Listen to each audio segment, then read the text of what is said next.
भाई ने अपनी पसंद की शादी कर ली थी। मैं इसके खिलाफ था क्योंकि मुझे मेरी भाभी एक आंख नहीं भाती थी। वो रोज रात को छत पर चली जाती थी और न जाने किससे बातें करती थी। एक दफा मुझे इस पर शक हुआ तो मैंने इसका पीछा किया तो वो छत से उतरकर कहीं दूर जा रही थी। जैसे मैं भाभी के पीछे गया तो मेरी रूह फना हो गई क्योंकि अंदर भाभी तो 5 मर्दों के साथ। मेरी भाभी जब से ब्याह कराई थी रात होते ही वो घर से चली जाती थी और रात भर मेरा भाई कमरे से बाहर नहीं निकलता था। एक रात मैंने देखा मेरा भाई बेहोश था। ये देखकर मैं हैरान हो गया कि आखिर भाई को क्या हुआ है। मुझे भाई की बहुत फिक्र होने लगी। जब से भाभी घर आई थी मुझे भाभी पर काफी शक होता था क्योंकि मैं जब भी भाभी को देखता था तो भाभी का रंग जर्द हो जाता था, जैसे मैंने कुछ अजीब सा देख लिया हो और भाभी मुझसे कुछ छुपा रही हो। एक रात मैंने फैसला कर लिया था कि भाभी का पीछा करके रहूंगा। मैंने भाभी का पीछा करना शुरू कर दिया। भाभी एक वीराने की तरफ जा रही थी। जब मैं वहां पहुंचा तो ये देखकर मेरी जान निकल गई थी कि भाभी जहां जा रही थी वो जगह काफी सुनसान थी। मैं झाड़ियों के अंदर से चलता जा रहा था। मुझे हैरत हो रही थी कि रात के इस पहर वो कहाँ जा रही थी। ऐसे मेरी नजर भाभी के हाथ पर गई तो इनके हाथ में कुछ मौजूद था। वो कोई थैला नुमा कोई चीज थी। ऐसा लग रहा था जैसे इस थैले के अंदर कुछ मौजूद हो। इनके हाथ में मौजूद औजार देखकर वैसे मुझे बहुत ज्यादा डर लग रहा था। पहली बार किसी औरत से मैं डर रहा था, वो भी मेरी भाभी थी। खैर घर में जो मेरे सामने डर कर रहती थी क्योंकि मैं जब भी भाभी को बुलाता था तो वो शौक हो जाती थी। लेकिन इस वक्त तो मेरी भाभी वो वाली भाभी लग रही थी कि अब वो वैसे बहादुर बनी जा रही थी, जैसे इनके अंदर कोई डर ही ना हो। इनके पीछे चलते हुए मुझे काफी वक्त हो गया था। मैं तो थक गया था। अचानक से अजीब किस्म के घर के अंदर वो जाने लगी जहाँ बाहर बहुत सारे आदमी खड़े हुए थे। मैं छुपकर इसके अंदर दाखिल हुआ और जैसे ही मैंने अंदर कदम रखा, अंदर का मंजर देखकर मुझे लगा किसी ने मेरे कदमों से जमीन खींच ली हो। मैंने कभी सोचा भी नहीं था कि मेरी भाभी इतनी गिरी हुई होंगी। आहिस्ता आहिस्ता कदम बढ़ाता मैं इस रूम में गया जहां मेरी भाभी दाखिल हुई थी। जैसे ही मैंने अंदर कदम रखा ये देखकर मेरी रूह लर्ज़ गई। मेरी भाभी तो वहां मर्दों के साथ वो सब कर रही थी कि मुझे इनसे घिन आने लगी। मेरा नाम इमरान है। मेरा ताल्लुक लाहौर से है। मेरी उम्र 23 साल है।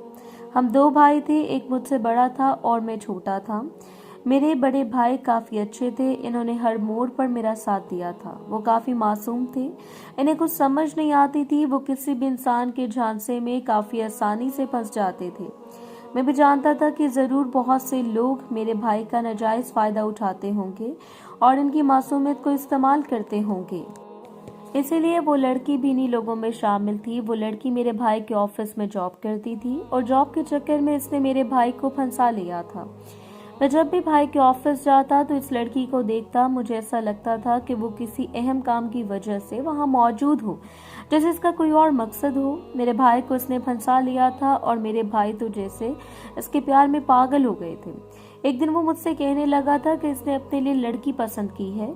तो मैं काफी खुश हुआ। मुझे नहीं मालूम था कि वो लड़की ये होगी और जैसे भाई ने बताया कि वो लड़की यही है तो मैं हैरान हो गया। मैंने अपने भाई को समझाने की काफी कोशिश की लेकिन भाई ना समझ सका। भाई ने एक ही रट लगा ली थी कि अगर वो शादी करेगा तो इसी लड़की से करेगा। बस फिर क्या था, घर में मेरे भाई की शादी की तैयारियां चल रही थी। मेरे भाई ने खुद ही जो ही इस लड़की को पसंद किया था। कभी नहीं जानता था कि मेरे भाई ऐसी लड़की से शादी करने को तैयार हो जाएंगे जो इनके साथ ऑफिस में काम करती थी। अब भाई इसके साथ शादी करना चाहते थे। मैंने भाई को साफ साफ कह दिया था कि मैंने इस लड़की को एक बार भी इनके ऑफिस में देखा था तो वो मुझे तो बिल्कुल भी अच्छी नहीं लगती थी। वो मेरी बात सुनकर अब तंग ही आ गए थे कि आखिरकार इन्होंने फैसला लिया कि मैं भी अपनी पसंद की शादी कर सकता हूँ। और भाई ने मुझे कह दिया था कि जिसके साथ शादी करोगे मैं कुछ नहीं कहूँगा। वो मजीद कहने लगे कि अब जहाँ मैं कर रहा हूँ तुम्हें भी बोलने की जरूरत नहीं है। भाई का लहजा इतना तल्ख था कि मैं कुछ कह भी ना सका। इनको शादी की पहली रात ही मैंने भी अपनी भाभी को देख लिया था। वो किस किस्म की औरत है मुझे आदत थी। मैं दिन के वक्त सोता था और रात भर जागता रहता था। इस रात में बहुत थका हुआ था मगर फिर भी मुझे नींद नहीं आ रही थी और मेरा करने वाला काम भी कोई नहीं था। इस वजह से मैं छत पर आ गया। छत पर आकर सिगरेट सुलगाने लगा। सिगरेट की कश लगाता हुआ मैं वहीं पर बैठ गया। अचानक से मुझे बातों की आवाज आने लगी। छत पर अंधेरा था। इस वजह से मुझे इसने देखा नहीं था। मेरी भाभी मोबाइल पर बातें कर रही थी और मुझे हैरत हो रही थी कि रात के इस पहर वो किसके साथ बातें कर रही हैं। मैंने जाकर इनके हाथ से मोबाइल पकड़ लिया। वो एक दिन से घबरा गई और कहने लगी, तुम यहाँ क्या कर रहे हो? इनके हाथ भी कांपने लग गए। मैंने मुंह बनाकर कहा, इस वक्त यहाँ आप क्या कर रही हो? मेरे ख्याल से इस वक्त आपको अपने शौहर के कमरे में होना चाहिए था। मेरी बात सुनकर वो कहने लगी, मेरी अम्मा की कॉल आ गई थी, इनसे बात करने के लिए मैं छत पर आ गई थी। मैंने तंजिया अंदाज में कहा, ऐसी भी कौन सी बात थी जो अपने शौहर के सामने नहीं कर सकती थी? वो बात करने के लिए आपको छत पर आना पड़ा। वो घबराई हुई थी, कह रही थी, क्या मतलब है आपका? मुझे गलत समझ रहे हैं आप? इसकी बातों पर मैंने नफी में सर हिलाया और कहा, समझ नहीं रहा, मुझे मालूम है कि आप गलत औरत हैं और मेरे भाई को धोखा देना चाहती हैं। मेरी बात सुनकर वो डरती हुई कहने लगी, आप गलत समझ रहे हैं, मैं ऐसी लड़की नहीं हूँ। मैं तो आपके भाई से बहुत मोहब्बत करती हूँ। मैं भला इनको धोखा क्यों दूंगी? मैं तो बस अम्मा से बात करने के लिए आई थी। अगर आपको यकीन नहीं हो रहा तो मैं भी इस नंबर पर अम्मा से आपकी बात करवा देती हूँ। जितने यकीन से वो कह रही थी, मुझे यकीन हो गया कि वो झूठ नहीं बोल रही। शायद अपनी अम्मा से बात कर रही थी, लेकिन वो अपने शौहर के सामने भी तो कर सकती थी। छत पर आने की क्या जरूरत थी, वो भी शादी की पहली रात? ये बात मुझे समझ नहीं आ रही थी। भाई इसके पीछे क्यों नहीं आए थे? क्या वो अकेले बैठे होते थे कमरे में? इससे पहले कि मैं इससे कुछ और पूछता, वो जल्दी से वहां से चली गई। सादा से हुलिये में वो बहुत हसीन लड़की थी, मगर इसने मेरे भाई के साथ शादी क्यों की थी, जबकि मेरा भाई ज्यादा उम्र का था? वो छोटी उम्र की थी। मैं तो बस ये सोचे जा रहा था, ऊपर से ये लड़की भी मुझे 2 नंबर लग रही थी। जब सुबह मैंने इसको देखा, वो सुबह सुबह हमारे लिए नाश्ता तैयार करके बैठी हुई थी। मैंने इसकी तरफ देखा और बाहर निकल गया। भाई को अपनी बीवी से बहुत मोहब्बत थी। न जाने वो ऑफिस में कैसे आराम से रह जाते थे। हर वक्त भाई भाभी बातें करते रहते थे। भाई जब ऑफिस से वापस आते तो किचन में जाकर इनके साथ बातें करने लग जाते थे। एक पल भी इनका भाभी के बिना रहना मुश्किल था, लेकिन ये बात अजीब लगती थी।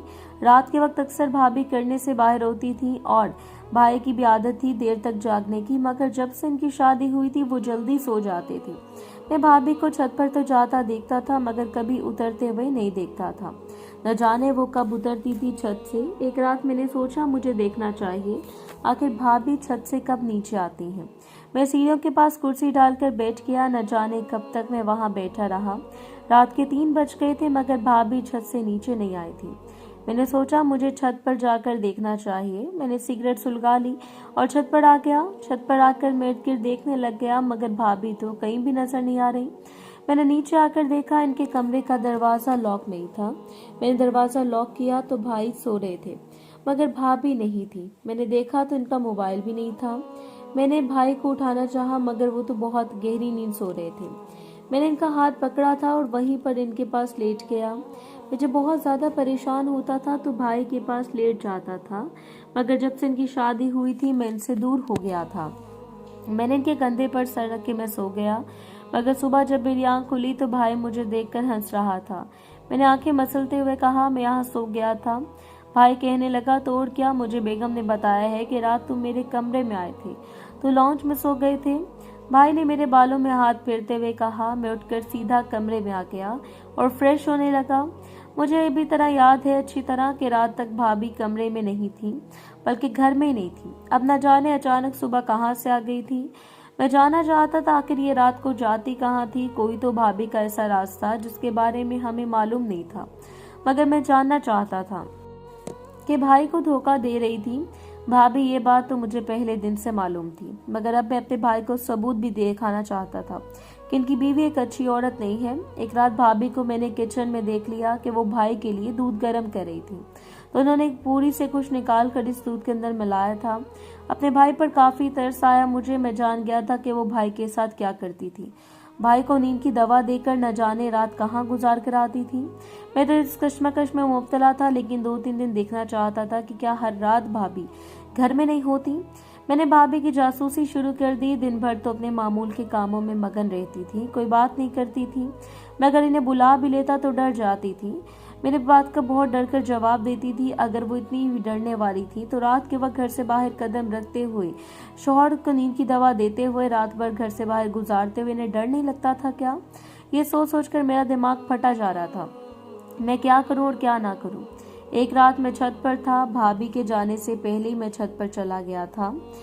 जब भाभी छत पर आई तो मुझे पहले से छत पर देखकर घबरा गई। मैंने इनसे कहा, क्या हुआ है, रात के इस पहर छत पर क्या कर रही हैं? मेरी बात सुनकर वो घबराती हुई नीचे जाने लगी। कुछ नहीं, दिल घबरा रहा था नीचे, तो इस वजह से ठंडी हवा लेने आ गई। मैं अच्छी तरह जानता था कि ये कौन सी ठंडी हवा लेने छत पर आई है।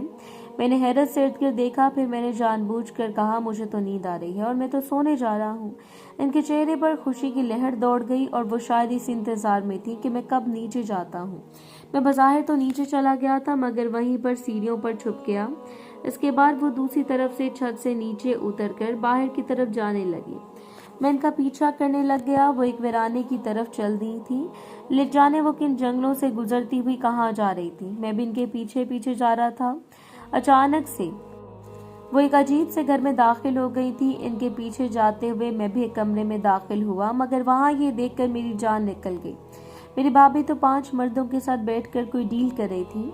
इसके बाद इन्होंने एक पैसों वाला बैग पकड़ा और बाहर आई। वहां पर एक आदमी था, इसे पकड़ा दिया। इन्होंने मुझे देख लिया था। अचानक से एक आदमी की तरफ इशारा किया। इसने पीछे से गोली चलाई और मुझे कोई होश ना रही। जब मुझे होश आई, मैं अस्पताल में था। मेरा भाई मेरे पास था। मेरे होश में देखकर भाई ने सीने से लगा लिया और रोते हुए कहने लगे, मेरी जान, तुम ठीक हो? मैंने इस बात में सर हिला दिया। भाई ने मुझे कुछ ना बताया कि मैंने कुछ पूछा। काफी दिन अस्पताल रहने के बाद जब मैं वापस घर आया तो भाई ने बताया कि वो अपनी बीवी को तलाक दे चुके हैं, क्योंकि वो एक स्मगलर थी। हम ठीक कहते थे कि अच्छी लड़की नहीं है। अगर तुम्हें कुछ हो जाता तो मैं खुद को कभी माफ न करता। इस लड़की को पुलिस ने पकड़ लिया था। अब मुझे सुकून मिला था इससे जान छुड़वा कर।